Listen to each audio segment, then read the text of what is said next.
You are now listening to the War Report Podcast Network. What is up, everybody? Welcome back to the College Loop Podcast, episode 154 of the College Loop Podcast. I'm Larck, @Tank on Twitter/X, and I'm here to talk to y'all about some Auburn athletics news that is broken since we last saw all of you in the live stream. That's when I reach out and say thank y'all for joining the live stream. Those are always a lot of fun, even if we go for over an hour and a half. They're always a lot of fun. I do also want to reach out and say I do hope everyone in the state of Alabama, or around the country really, because it's a worldwide or a countrywide freeze going on. There's a freeze warning in the USA, so I do hope everyone is careful and is being careful. If the roads are going to be icy, it's going to be below freezing. So I just want everybody to be careful, when you get outside. But to talk about some breaking news that happened yesterday, Auburn picked up yet another transfer in this recruiting in the transfer portal cycle, as they picked up a safety from the University of Texas and Jaylin Simpson, a 4-year player for Texas. Last year got 38 tackles, got 3 interceptions, 7 pass breakups, all for a defense that really needed a stand-up safety and a ball hawking safety. That Jaylin Simpson is coming in at 6 foot 191. And of course, this does add to a defensive back room that is missing out on a lot of experience. DJ James, Nehemiah, Pritchett, Jaylin Simpson, Zion Puckett are all off to the league. So now you're leaving Auburn with the only main contributors being Keontae Scott, who mostly played star, but he'll be moving out to the cornerback position. And, of course, Kyan Lee, the true freshman, now true sophomore, going to his second year. So it'll be very interesting to see how this whole thing kind of pans out. I do know Laquan Robinson, the JUCO safety who came into this last recruiting cycle, I do believe he is going to be a key contributor, if not a starter. So it's going to be a very interesting season to see how Coach Crime Dog coaches up the secondary group, because I don't think Auburn really skips a beat. I do think you miss out on the ball hawking and how well Jaylin Simpson was at playing the ball whenever it was in the air. And DJ James is just a masterclass at getting pass breakups. But overall, you do get a guy who can load up and play that Jaylin Simpson role. Because Laquan Robinson is probably going to play your more strong safety Zion Puckett role, because he is, I believe, a very polished tackler with the ability to make plays on the ball in the air as well. So it's going to be very interesting. I keep saying that it's going to be very fun to watch how the secondary plays out, because this is one of Auburn's best position groups, the most talented through and through. I mean, you can't even. There's very few players that I look at, and if they were to come in for the starters, I think Auburn skips a beat. And of course, I started off with seeing how Kyan Lee, JD Rim, and all those other young guys played whenever they got their shot to get in the season. And of course, looking at it from a standpoint of who Auburn's bringing in, I mean, Jalen Crawford, I mean, what he was able to do in high school. I mean, he is a true Auburn defensive back for every sense of the word. He is going to punch you in the mouth. He's a man-to-man corner through and through. And it's not the only time Auburn brought in. It's not the only great cornerback that Auburn was able to bring in through this recruiting cycle. Also cannot forget, and I'm looking it up because I'm blanking as I'm speaking. So bear with me. And Jesus, how did I forget? Amon Lane. Sorry, he wasn't in the top part where I was expecting to see him. But yeah, Amon Lane adds to this as well. So Amon Lane, Jalen Crawford, and now Jaylin Simpson and Laquan Robinson all being added to this secondary, and it's ended up going to be a very, very talented position group, because that is just the level of play that Auburn fans expect from this position group. So it's going to be very fun to see how Jaylin Simpson fits in. Hey, he's going to have Power 5 experience, technically SEC experience, based on how Texas played last year.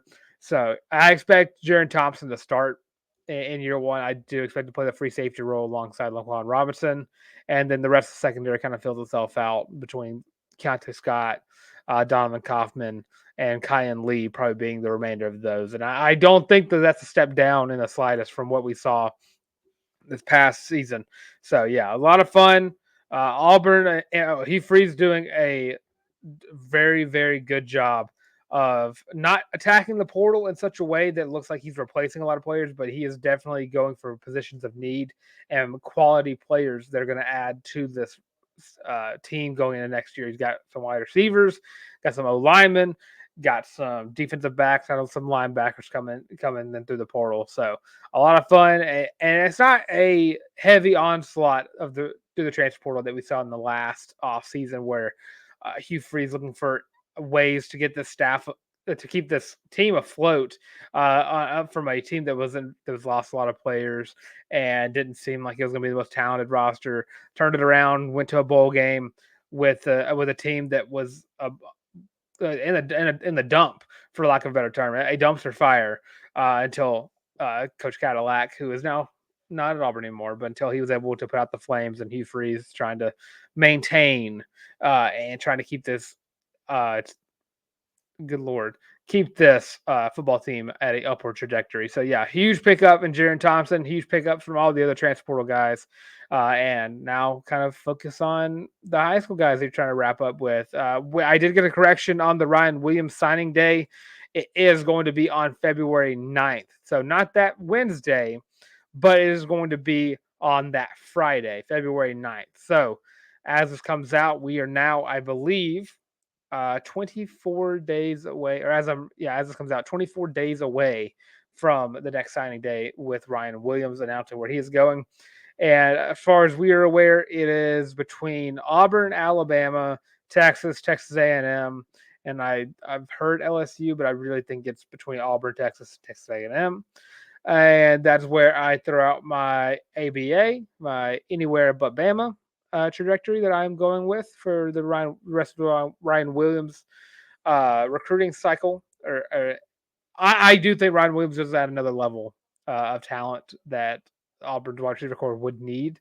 But ultimately, that the talent that Auburn is bringing in, the transfers that are coming in, Auburn does have a nice little depth put up in this wide receiver room. It would be awesome to get Ryan Williams just to make this wide receiver class coming in just that much better.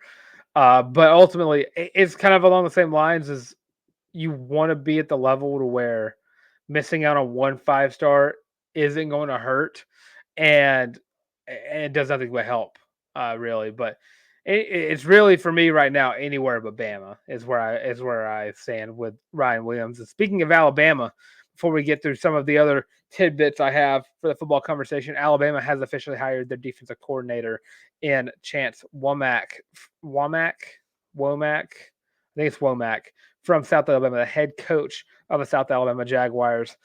He is now going to be Alabama's defensive coordinator, leading the Sun Belt, moving up to the SEC as a coordinator position. I've seen mixed feelings about this, and I know it's kind of wishy-washy because I see it both Auburn fans and Bama fans on my Twitter timeline. And it seems that the consensus is this guy gave up 52 points to TJ Finley. But South Alabama, that team was very, very injury prone last year. A team that could have made a run for the Sun Belt last year or 2 years ago, and then had the talent to do it this year. But injuries just kept piling up. It's going to be interesting to see. I don't think Womack is that great of a recruiter. I do know he's very well known in the Mobile area. So if he is hitting up the Mobile area, that's great for them at least. I do wish Womack the best of luck as he is. I'm an enjoyer of South Alabama football. I'll say it. They're one of my favorite. They're top 3 in the state of Alabama. The UAB Blazers do hold my heart. Right after, of course, the Auburn Tigers. But yeah, interesting to see. Still waiting. Now I think Alabama has now filled out their staff all before Auburn has hired their offensive coordinator yet, which still up in the air if it's going to be Derek Nix.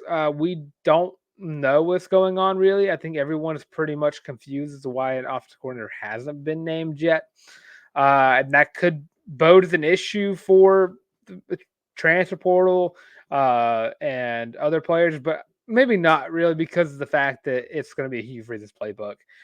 So we don't really know where he's headed, with where Hugh Freeze is headed with all the offensive coordinator stuff. And it'd be interesting to see who is on the top of that list, because it does seem like Lane Kiffin is going to try to keep Derek Nix on staff. And I mean, Derek Nix has been at Ole Miss for like 15 years at this point.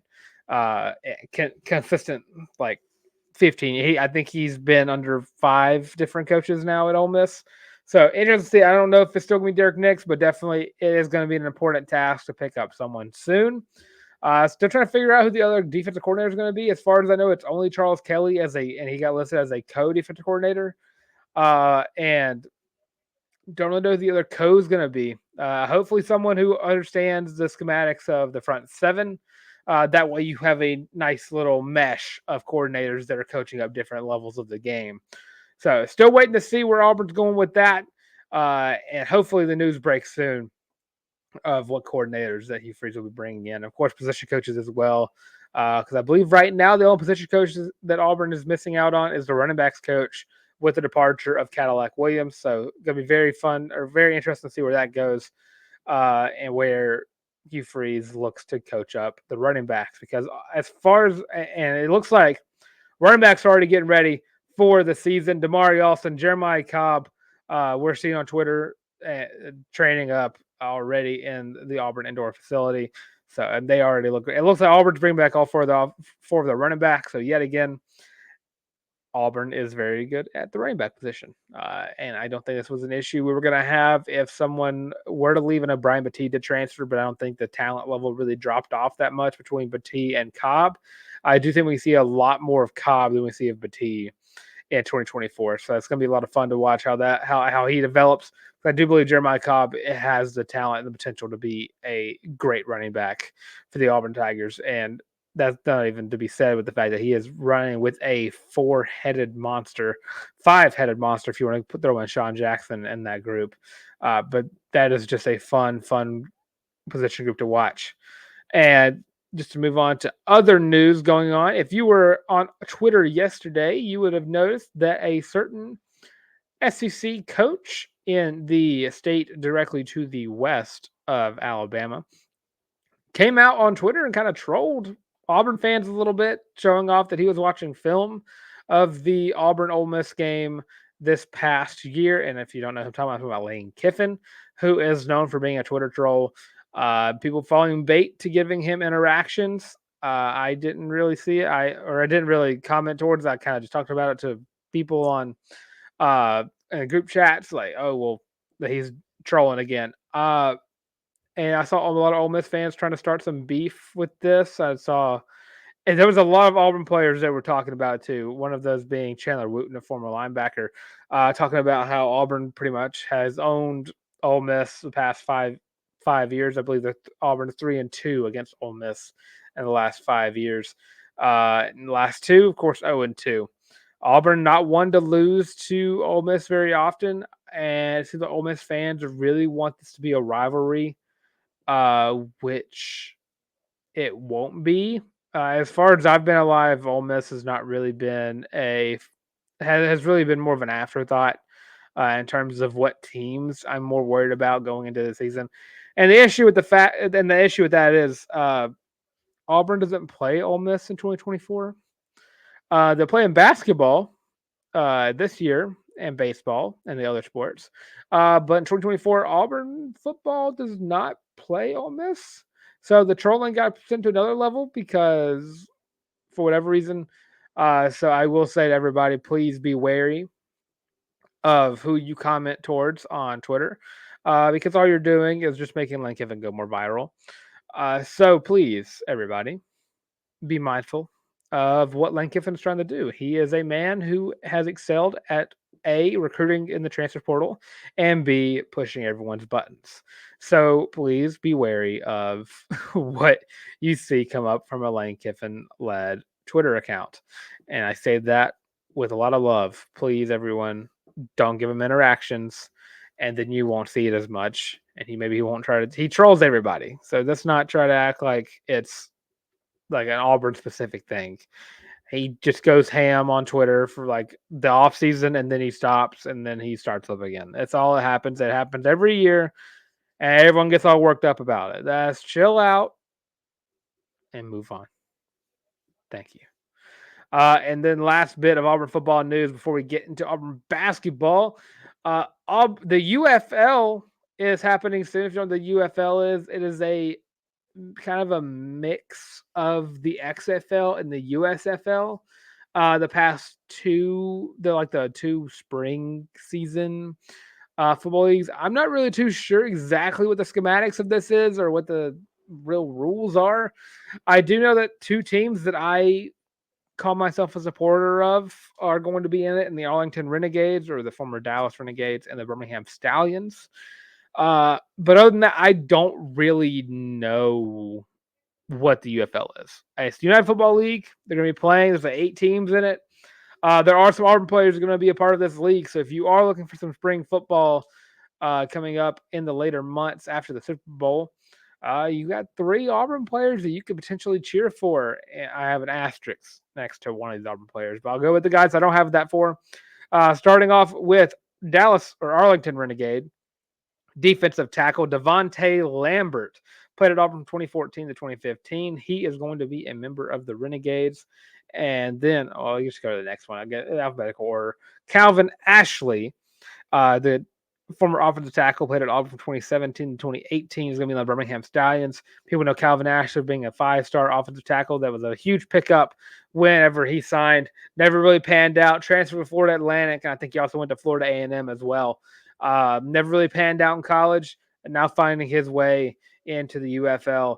And then also last person we have on here, TJ Neal, outside linebacker who played at Auburn in 2016. He's going to be a member of the Memphis Showboats.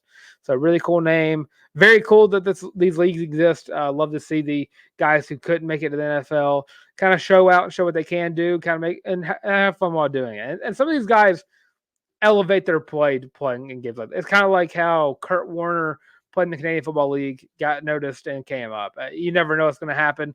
Matt Rule saw PJ Walker in the XFL or UFL or whichever one it was, and then signed him to the Carolina Panthers and tried to play him in a few games. So that's speaking from a very salty Carolina Panthers fan. But yeah, huge shout out to those 3 guys, and I hope them give them the best of luck. And this new, I don't know if it's new. And I will try to make sure I'm in the comments for this one. If I'm not, I'm sorry. I'm sleeping. But I would love it if someone could explain to me exactly what the UFL is. I don't know about looking it up. I try so often throughout the spring to kind of try to watch some of these spring football things. So yeah, if you know what it is, let me know. If not, I'll look it up at some point. But it will be interesting. I think the last time I watched a popular football sport, I'm trying to think of how to level that. Last July, I think it was July, I was in the hospital with pneumonia.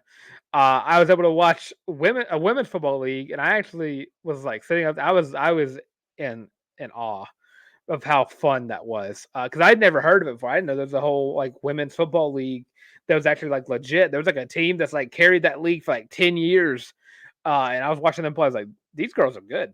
They were running that rock. They had one girl who was like averaging like 10 yards a carry. It was a lot of fun. I was in there rooting for them. But yeah, XFL, USFL, I try really hard. There was a time where I tried the Fan Control Football League. That was interesting.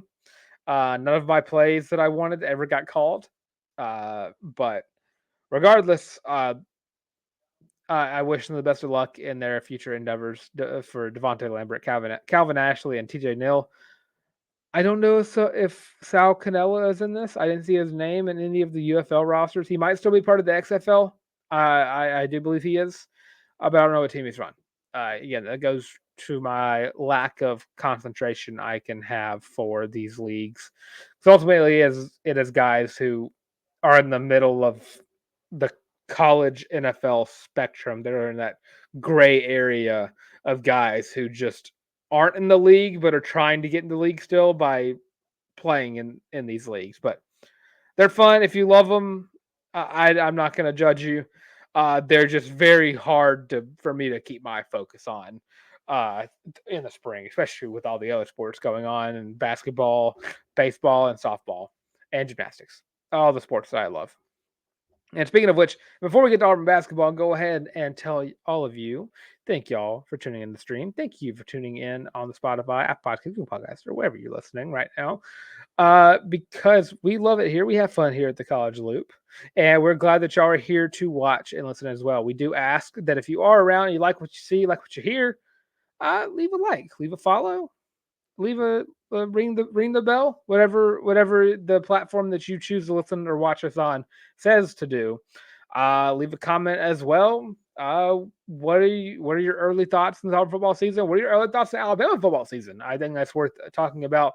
I know I've had a lot of buddies of mine who have looked at Alabama's schedule, seen the players entering the portal at mass, and kind of figure out that Alabama could lose a couple of games or more next year. So leave your way too early predictions for Auburn and Alabama football in 2024. And lastly, before we get to basketball, go ahead and let y'all know that if you have already liked, subscribed, ring the bell, there is another way to to support the channel. And this one does cost money. The other ones don't. So you can still subscribe, and we're just kind of hanging around. And it's completely free. But the shirt that we do have, the merch, the Feelin' Loopy Warpour Podcast Network sponsored Feelin' Loopy t-shirts are $25. Come in 5 different colorways. They come in navy, heather navy. I must mess up those and said nether, like in Minecraft.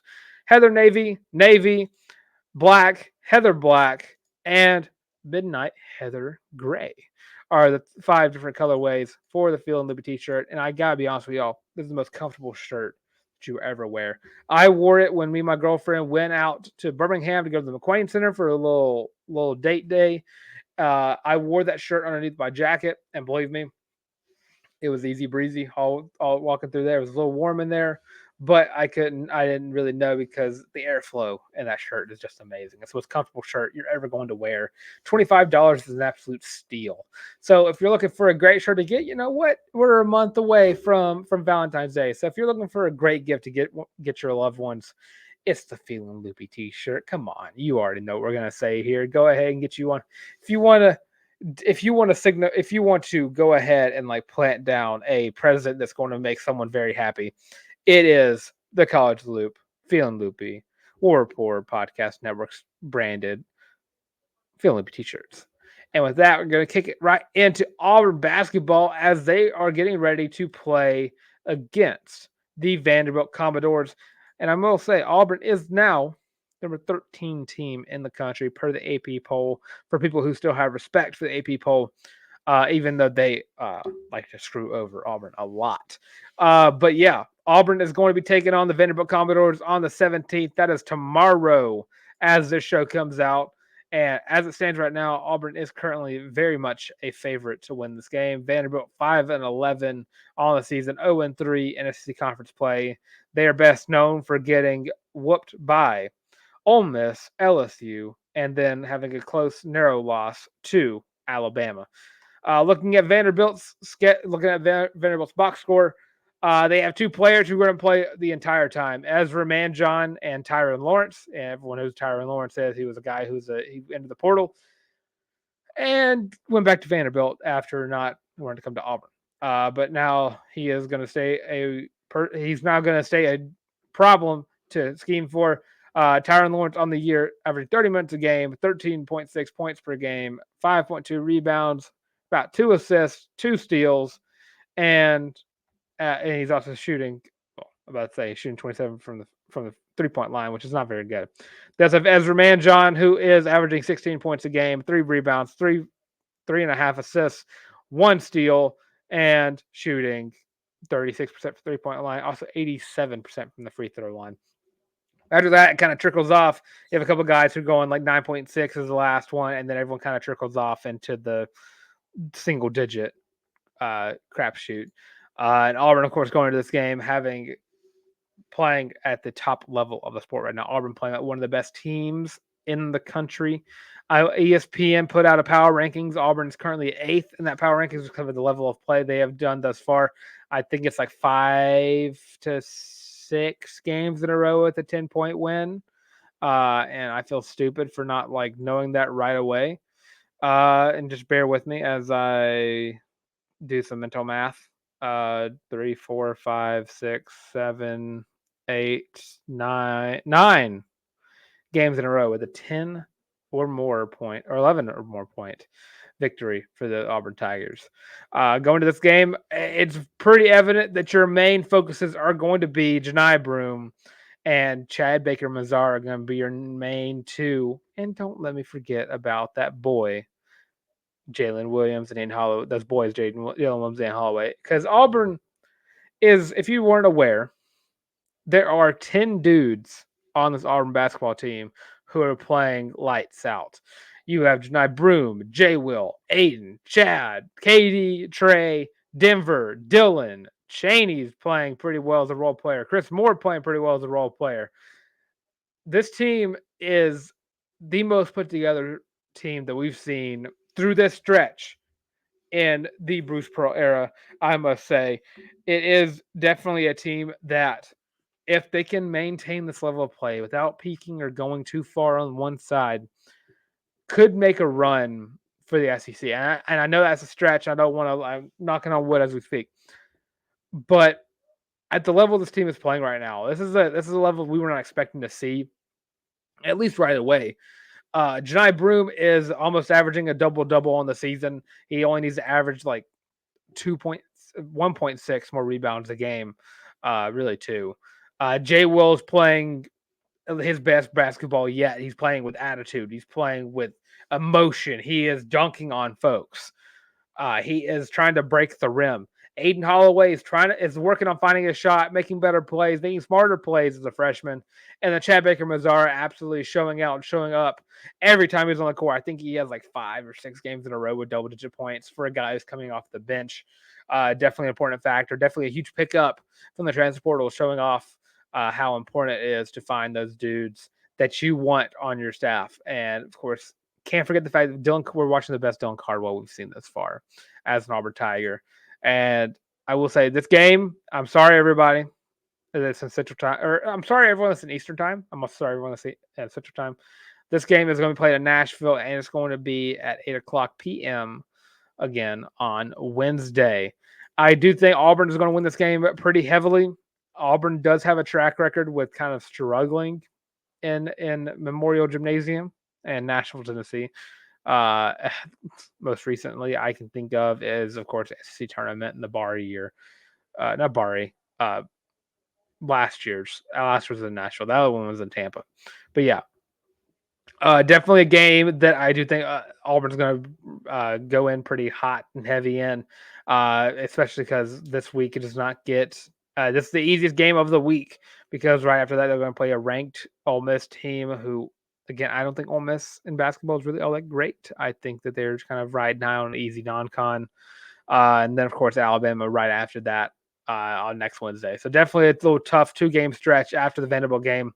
But this Auburn team cannot not stay focused on what's ahead of them.